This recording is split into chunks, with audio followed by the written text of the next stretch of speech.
League नून को कौन suitable है इस टाइम? चौधरी नदीम खादम साबिक चेयरमैन है, वो इस वक्त जेल में बंद है, लेकिन इसके बावजूद उसका वोट बैंक बड़ा है, गिरा नहीं है। तोती को जो चूरी डालने वाले होते हैं ना, चूरी डालने वालों ने पहले किसी और पे हाथ रखा, अब किसी और पे हाथ रख लिया है। जितने भी सर्वे देख लें, आपने देखे भी हैं, किए भी होंगे, आप भी पब्लिक में जाते हैं, तो इस वक्त पीटीआई का वोट बैंक जो है, अगर साफ शफाफ इलेक्शन हो तो क्लीन स्वेप होता है पंजाब पूरे में। इब्बा चौधरी का वैसे ही हल्का कोई और है। जब भी फवाद साहब जेल में जाते हैं तो हमारी बहन जो है वो मीडिया में ज्यादा इन हो जाती हैं, शायद उन्हें पॉपुलैरिटी का शौक है। कुछ गारंटर ऐसे हैं जिन्होंने ये श्योरिटी दी कि चौधरी फरख अल्ताफ साहब मुस्लिम लीग नून में शामिल होंगे, फिर उनको टिकट भी मिलेगा, तो वो गारंटर अब भी कायम दायम है। बड़ी मुसद्दका खबर है कि पंजाब में मुस्लिम लीग नून के 17 MNAs 17 हल्के कौमी असम्बली के ऐसे हैं जहां पर मुस्लिम लीग नून के उम्मीदवारों को शायद टिकट ना मिले। फैसल फरीद साहब कौन होते हैं मुलाकात करवाने वाले या ना करवाने वाले, उनका इतना किरदार है। ऐलान तो किया है 8 फरवरी को इलेक्शन का। माजरत के साथ चीफ साहब। अस्सलाम वालेकुम नाज़रीन, मैं हूं मियां दिशान। नाज़रीन, जैसे कि आपको पता है 8 फरवरी को इलेक्शन का ऐलान हो चुका है। जिला जेहलम में मौजूद हूं, यहाँ पे सियासी जंग चल रही है। मुस्लिम लीग नून वर्सेस मुस्लिम लीग नून है। पीटीआई का कोई कैंडिडेट जो है वो नज़र नहीं आ रहा। मेरे साथ मौजूद हैं जेहलम प्रेस क्लब के सदर हैं शहबाज भाट साहब। इनसे गुफ्तगू करते हैं और सारी अंदर की इन्फॉर्मेशन आपको लेके देते हैं। अस्सलाम वालेकुम। हाँ जी, क्या हाल है? ठीक है, वालेकुम सलाम। भाट साहब, पहले इस हल्के की बात करें, NS60 यहाँ पे सियासी जंग चल रही है चौधरी नदीम खादम और चौधरी फरख अल्ताफ के बाद। और जो जंग चल रही है वो टिकट के असूल के लिए है। वो चौधरी फरख अल्ताफ साहब या फिर नदीम खादम के माबैन नहीं है, तीसरे भी हैं। वज़ीर आज़म पाकिस्तान के साबिक मशीर हैं बिलाल अज़हर कियानी। अच्छा, उनका वोट एग्जिस्ट करता है इधर? अगर उनका वोट है, वोट देखें जमातों का होता है, शख्सियत का नहीं होता। तो डेफिनेटली अगर बिलाल अज़हर कियानी को टिकट मिल जाता है तो फिर मियाँ मोहम्मद नवाज शरीफ का या मुस्लिम लीग नून का जो वोट है वो डेफिनेटली उनको पोल होगा। तो तीनों कैंडिडेट जो हैं वो अपनी जगह पे उनकी अपनी अपनी अहमियत है। अब देखते हैं नदीम खादम के जो वालिद हैं चौधरी खादम हुसैन, वो 2013 के आम इंतखाबात में इस हल्का से MNA मुंतखब हुए थे पाकिस्तान मुस्लिम लीग नून के टिकट पे। फिर 2018 में पाकिस्तान तहरीक इंसाफ के चौधरी फरख अल्ताफ साहब मुंतखब हुए, लेकिन अनफॉर्चुनेटली जब गवर्नमेंट तब्दील हुई, जब तरीके अदम एतमाद PTI के साबिक चेयरमैन के ख़िलाफ़ पेश हुई, तो चौधरी फरख अल्ताफ साहब ने PDM का साथ दिया। और उसके बाद वाज़ेह तौर पर दिखाई दे रहा था कि वो मुस्लिम लीग नून में शामिल होंगे, और यही हुआ, मुस्लिम लीग नून में वो शामिल हो गए। अब सख्त जंग है टिकट के असूल के लिए। नदीम खादम, चौधरी फरख अल्ताफ, दोनों का वोट बैंक जो है वो काफ़ी अच्छा 1 लाख प्लस वोट है। तो अगर एक आज़ाद खड़ा हो जाता है मुस्लिम लीग नून को नुकसान हो सकता है। देखें चौधरी फरख अल्ताफ साहब ने 1,12,000 से जो जायद वोट लिए थे वो PTI के टिकट पे लिए थे। चौधरी नदीम खादम ने 1,06,000 से कुछ ज़्यादा लिए थे, वो मुस्लिम लीग नून के टिकट पे लिए थे। मुस्लिम लीग नून को कौन सूटेबल है इस टाइम? मुस्लिम लीग नून जिसको टिकट देगी वही सूटेबल है। बिलाल अज़हर कियानी है। जब मरियम नवाज इधर आई थी उनको वो खासा बंदे भी नहीं निकाल सके, तो उनका वोट इतना है कि अगर उनको टिकट मिले तो वो कम्पीट कर सकते हैं। देखें, जो मेरे सोर्सेज बता रहे हैं कि चौधरी फरख अल्ताफ साहब दूर अंदेश सियासतदान है। वो वैसे ही पाकिस्तान तहरीक इंसाफ को जो उस वक्त इक़्तिदार में थी उसको छोड़कर मुस्लिम लीग नून में नहीं आए थे। कुछ गारंटर ऐसे हैं जिन्होंने ये श्योरिटी दी कि चौधरी फरख अल्ताफ साहब मुस्लिम लीग नून में शामिल होंगे, फिर उनको टिकट भी मिलेगा, तो वो गारंटर अब भी कायम दायम है। कुछ मुस्लिम लीग नून में है, कुछ दीगर जमातों में है, और कुछ आपको पता है जहाँ पे होने चाहिए वहाँ पर भी हैं। चौधरी फरख अल्ताफ का असर और रसूख भी है, उनके वालिद साहब गवर्नर भी रह चुके हैं, और मेरे ख्याल में टिकट चौधरी फरख अल्ताफ साहब की झोली में जाएगा एंड ऑफ द डे। अच्छा, खबर है कि चौधरी नदीम खादम साहब को अगर टिकट नहीं मिलता तो वो यावर कमाल के साथ आज़ाद पैनल में इलेक्शन लड़ेंगे, इसमें कोई हकीकत है? चौधरी फरख अल्ताफ साहब नहीं, नदीम खादम साहब। नदीम खादम साहब का और यावर कमाल साहब का आज़ाद पैनल नहीं बन सकता, और दिखाई भी नहीं दे रहा। कुछ और चेहरे सामने आ सकते हैं जो। और एक और आपको ख़बर बता दूं, बड़ी मुसद्दका ख़बर है कि पंजाब में मुस्लिम लीग नून के 17 MNAs 17 हल्के कौमी असम्बली के ऐसे हैं जहाँ पर मुस्लिम लीग नून के उम्मीदवारों को शायद टिकट ना मिले, तो उन्होंने ये मीटिंग की है, आपस में तहिया की है साहब ने मिल के 17 कौमी असम्बली के हलकों में कि अगर हमें मुस्लिम लीग नून का टिकट ना दिया गया तो फिर हम आज़ाद हैसियत से इस इंतखाबात में जाएंगे। अगर 17 हलकों में मुस्लिम लीग नून आज़ाद हैसियत से इलेक्शन में जाती है तो फिर डेफिनेटली जो मद्दे मुकाबल कैंडिडेट होंगे दीगर जमातों के, उनको फ़ायदा होगा।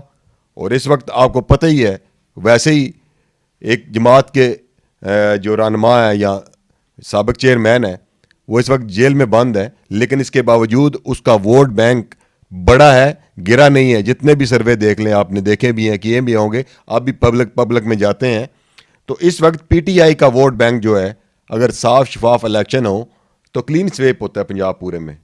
अच्छा, एक वक्त था झेलम में पीपल्स पार्टी का तूती बोलता था, फिर नून लीग का तूती बोलने लग पड़ा, फिर पीटीआई का पिछले दिनों बहुत तूती बोलता था, अभी तो खत्म हो गया।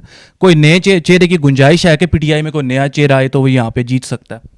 तोती बोलता था, लेकिन आजकल तोती किसी और का बोल रहा है। तो तोती देखें कितना बोलता है और किसका बोलता है। लेकिन तोती को जो चूरी डालने वाले होते हैं ना, चूरी डालने वालों ने पहले किसी और पे हाथ रखा, अब किसी और पे हाथ रख लिया है। तो अगर तो साफ शफाफ इलेक्शन हो फिर तो आपको पता है कि तोती किसका बोलेगा। लेकिन अगर चूरी डालने वालों ने कोई और तोती मुंतखिब कर ली तो फिर डेफिनेटली उसी का तोती बोलेगा। पीटीआई में अगर नया चेहरा आता तो उसके लिए गुंजाइश है इधर यहाँ पे जिला झेलम? अगर साफ शफाफ इलेक्शन हो तो आपको भी टिकट मिल जाए पीटीआई का, तो आप भी एमएनए या एमपीए मुंतखिब हो जाएंगे।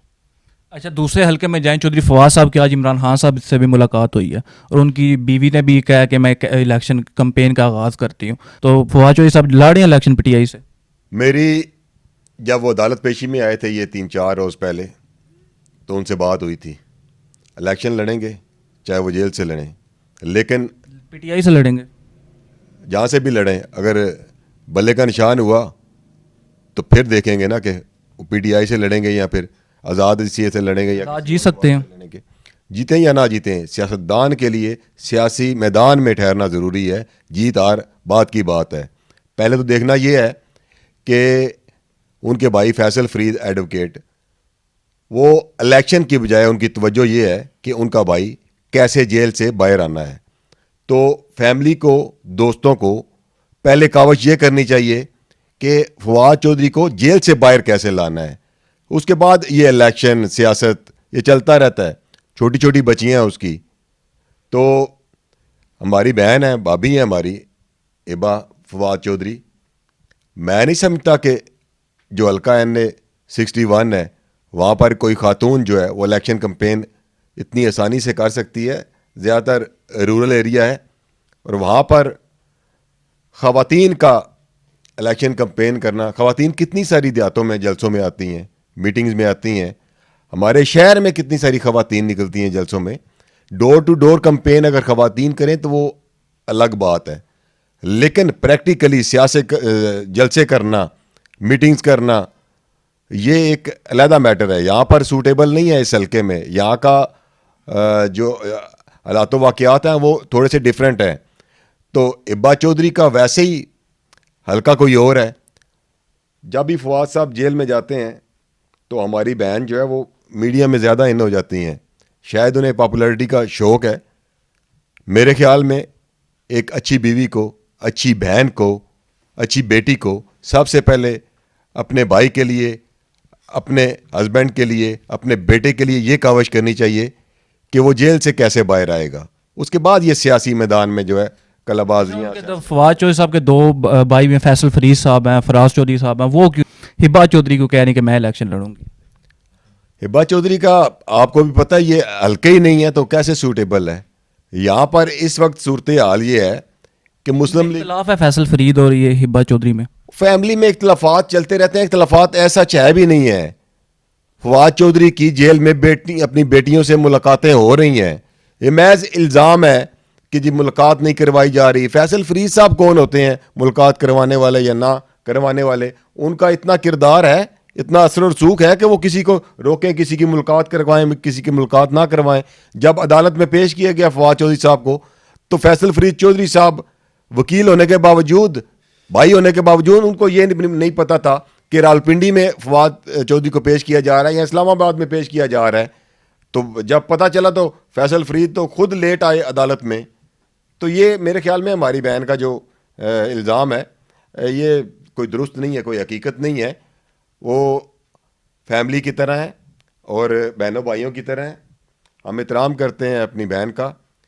उनको चाहिए कि पहले काविश करें कि अपने हस्बैंड को कैसे जेल से बाहर लाना है। अच्छा, आखिरी सवाल के इस हलके में मुस्लिम लीग नून आपको नज़र आ रही है या पीटीआई नज़र आ रही है आने वाले इलेक्शनों में? हाँ, हज़ारों ख्वाहिशें ऐसी कि हर ख्वाहिश पे दाम निकले। बज़ाहिर तो ये दिखाई देता है, सर्वेज जो बता रहे हैं, जो हम पब्लिक के पास जाते हैं, कि पीटीआई हर तरफ, हर सर्वे में पीटीआई नज़र आती है। लेकिन कुछ भी हो सकता है पाकिस्तान की सियासत में। देखें 8 फरवरी को क्या होता है। अभी तो हालात ऐसे बन रहे हैं कि हमारे जवान शहीद हो रहे हैं। ऐसे हालात में जब मुल्क की मईशत का बेड़ा गर्क हुआ है, हमारे पास पैसे हैं इलेक्शन करवाने के लिए, हमारे पास सिक्योरिटी है, सिक्योरिटी फोर्सेस जो जवान हैं पाक फौज के वो हैं कि जो पोलिंग स्टेशन पे फ़राइज़ सर अंजाम दे सकें। ऐसे हालात में चीफ जस्टिस साहब ने ऐलान तो किया है 8 फरवरी को इलेक्शन का। माजरत के साथ चीफ साहब, मुझे पोलिंग स्टेशन पे इस बार कोई गहमागहमी नज़र आ रही है? मैंने आपको बताया कि ऐसे हालात हैं इलेक्शन के।